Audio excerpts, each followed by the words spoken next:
দর্শক, বিশ্বব্যাপী বেড়েছে তেলের দাম, তবে স্থানীয় নাগরিকদের জন্য ভর্তুকির মাধ্যমে সেটি স্থিতিশীল রেখেছে মালয়েশিয়া সরকার। তবে বিদেশি কিংবা প্রবাসীরা যে তেল পান সেটি ভর্তুকিবিহীন থাকায় বেড়েছে দাম। এ বিষয়ে বিস্তারিত জানাতে কুয়ালালামপুর থেকে যুক্ত হচ্ছেন সহকর্মী ওয়াহিদ সোহান। সোহান, এ বিষয়ে সর্বশেষ কি তথ্য আছে আপনার কাছে, আমাদের জানাবেন।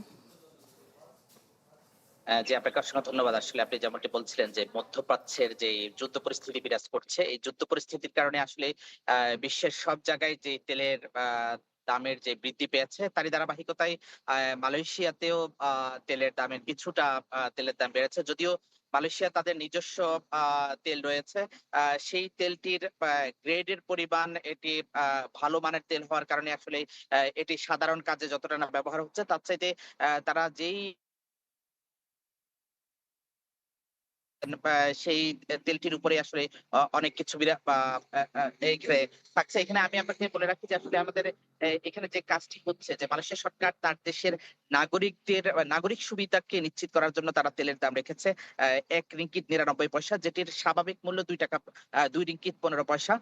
কিন্তু এটি যখন কোন বিদেশি নাগরিক এই তেল কিনতে যাচ্ছে তখন তাদের জন্য এই তেলটি দাঁড়াচ্ছে ৳৩ রিঙ্গিত ৮০ পয়সা এবং যেইটি বা RON 95 কিন্তু বিদেশি নাগরিকদের জন্য ইতিমধ্যে মালয়েশিয়া সরকারের পক্ষ থেকে নির্ধারণ করে দেওয়া হয়েছে। তারা যাতে RON 70 আ আ 9 এই আ বা 97 এই তেলটি তারা কিনে। কারণ এই তেলটির দাম ৳৫ ৳৫ রিঙ্গিত ১৫ পয়সা।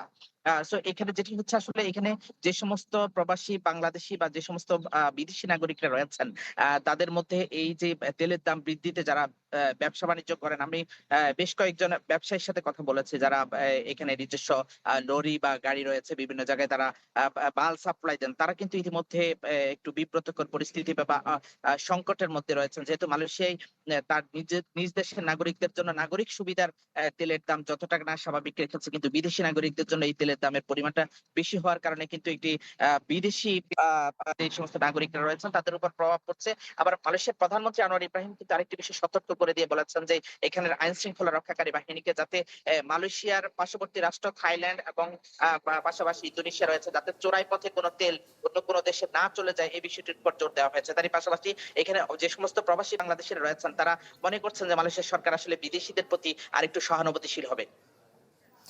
সোহান, আপনাকে ধন্যবাদ। দর্শক, মালয়েশিয়ার তেলের বাজারের সর্বশেষ খবরাখবর আমরা জানছিলাম সহকর্মী ওয়াহিদ সোহানের কাছ থেকে।